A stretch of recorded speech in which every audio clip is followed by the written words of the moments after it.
Okay then guys, in this video I'm gonna be showing you how you can reset the Apple TV device.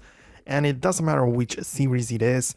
I mean, if you have like a really old one, the settings might look a little bit different, but usually you're gonna be able to follow through no matter which version of Apple TV you have. Basically just begin by making sure that you are connected to some kind of monitor like a TV or something, so you can actually see what's going on and make sure that the remote is fully charged. And at first, of course, you have to navigate to the settings, and you might look through all of the available sections there. Like you can go to the about section where you can read about your name and all the stuff which you can find, like the terms and conditions and whatnot. But if you actually want to reset the Apple TV, what you have to do is to make sure, I mean, at first, you might want to just remove the one specific user. If that's the case, just in the settings, go to the users and accounts and go to the users which are already there. So my name is showing up.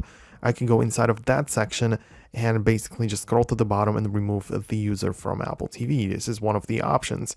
So if you just want to remove the user, that's how it goes. But in case you want to reset the Apple TV entirely, make sure that you are in the settings and go to the system. And if you are in the system section, there is the restart and reset button. The reset button basically does what you would expect it to do. When you click on it, you have like a little informational page showing you that selecting reset to restore your Apple TV to factory settings and erase all content and basically all the settings. So that's how it works, and you have the option to reset and update, unless you are, of course, on the latest version. If you're not, you will see the update as well. So it's up to you, but both will basically do the same. I just clicked on reset. You have to confirm it one more time, and that's basically it. It's going to prepare to reset.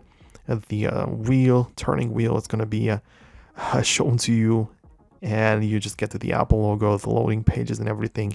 And once you're done, you just have to wait through the process, and once you're done, you basically get the hello page and you have to set up your Apple TV as a brand new one. So that's how it works. That's how you are supposed to reset the Apple TV using your remote, and of course, just like the usual way. So that's all the stuff that you need to know about it. Hope you found this video useful. If you did, make sure to leave a thumbs up, subscribe for more Apple TV and Apple in general related videos and tutorials. So thanks a lot for watching, and I'll catch you in the next one. Peace out until then.